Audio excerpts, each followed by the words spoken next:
La fonctionnalité principale de Nextcloud, du moins à la base, c'est de gérer les fichiers. Vous pouvez synchroniser vos fichiers entre tous vos ordinateurs et cellulaires, ainsi que partager des répertoires autant avec des gens qui ont accès à votre instance Nextcloud que des liens qui sont publics ou même protégés par un mot de passe. Alors, c'est possible de mettre des gros fichiers et d'envoyer simplement le URL par courriel à quelqu'un pour qu'il puisse le prendre.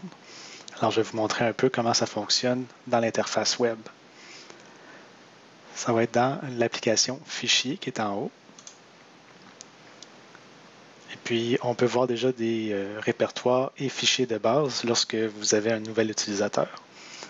Donc ça vous montre par exemple un fichier vidéo. Si vous cliquez dessus, ça va le faire jouer tout de suite. Donc c'est quand même intéressant que selon le type de fichier, on peut voir le contenu. Comme là, on a aussi un PDF qui est un manuel d'utilisation. Et puis on n'a même pas besoin de quitter Nextcloud. On peut voir déjà le contenu.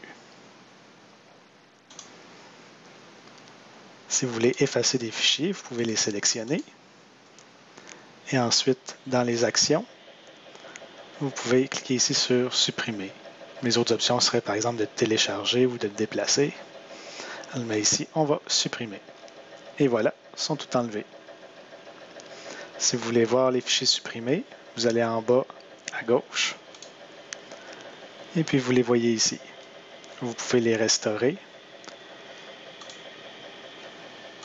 Et puis sinon, ils vont sûrement s'effacer après un certain temps. Donc on revient dans tous les fichiers ici. Et puis maintenant, ce que vous pouvez faire, c'est créer des fichiers. Par exemple, un fichier texte. Alors, nouveau document texte, vous cliquez dessus.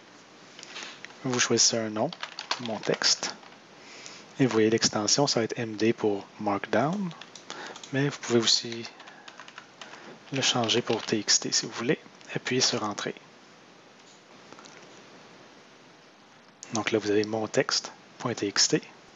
Et puis, vous pouvez commencer à écrire un petit peu de texte. Alors, je vais écrire bonjour. Je quitte. Et puis maintenant, c'est déjà enregistré. Si je vais dedans, c'est écrit bonjour. Puis ça va garder toutes les versions. Donc, si je le modifie, après ça, on va pouvoir retourner en arrière ou voir les versions précédentes. On peut voir par exemple ici dans Version. Là, il n'y a aucune autre version disponible présentement. Là, si vous voulez partager ce fichier-là, vous pouvez cliquer sur l'icône ici du symbole de partage. Ou bien, si vous avez le panneau ici, cliquez sur Partage. Avoir cliqué ici, ça m'a amené en plein à cet endroit.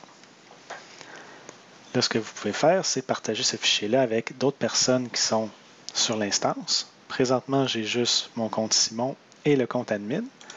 Si je clique ici puis je commence à écrire, on voit admin.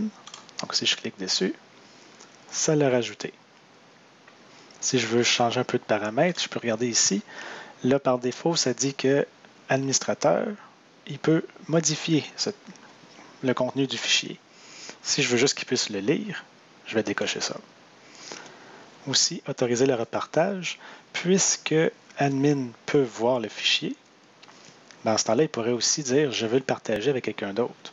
Si vous voulez être la seule personne qui décide qui peut le voir, vous pouvez décocher ça aussi. L'autre option en dessous, c'est définir une date d'expiration. Donc, par exemple, je veux le partager avec admin, mais juste pendant une semaine. Dans ce cas-là, je vais cocher ça. Puis, je vais choisir quelle date. Là, on est le 8.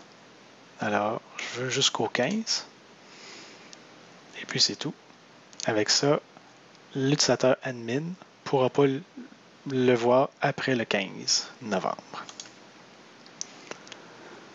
Donc, vous pouvez gérer toutes les personnes comme ça, mais pour partager ce fichier-là avec du monde qui ne sont pas sur votre instance Nextcloud, donc par exemple dans un courriel, vous pouvez créer un lien de partage. Vous faites le plus. Ça copie le lien dans le presse-papier. Si vous voulez le recopier, vous avez juste à recliquer ici, ça va toujours vous le donner. Et puis, vous avez accès encore à toutes les options. Par défaut, puisqu'il est public, ça n'autorise pas la modification, mais pour une raison quelconque, vous pourriez décider que les gens, n'importe qui a accès au lien peut le modifier.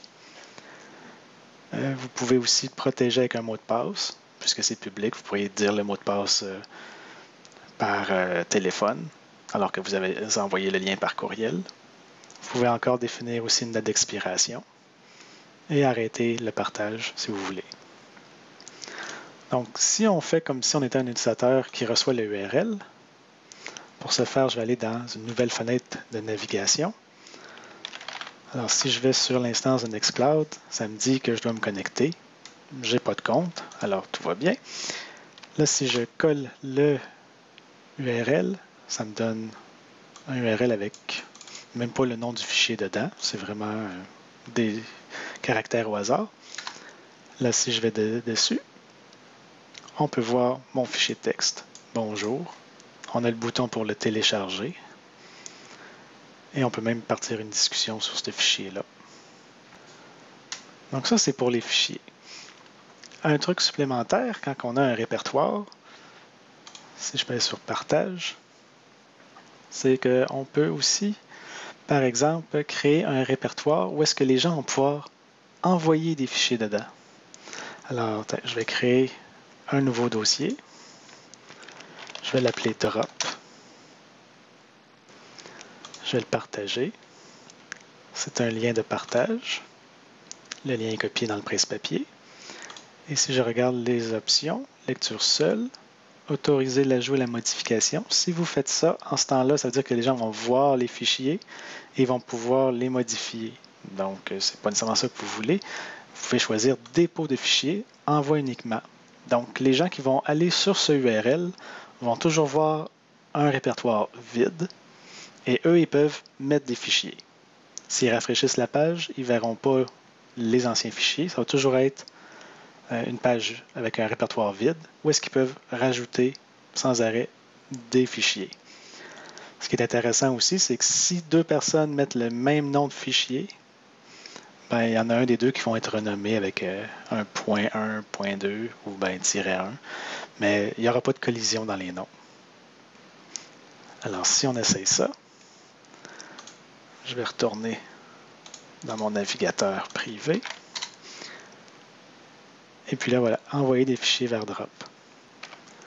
Si je prends par exemple ce fichier, Untitled, c'est une image. Voilà, je le glisse ici. Maintenant, on voit le fichier envoyé. C'est fait. Je ne peux même pas le regarder. C'est pas à moi.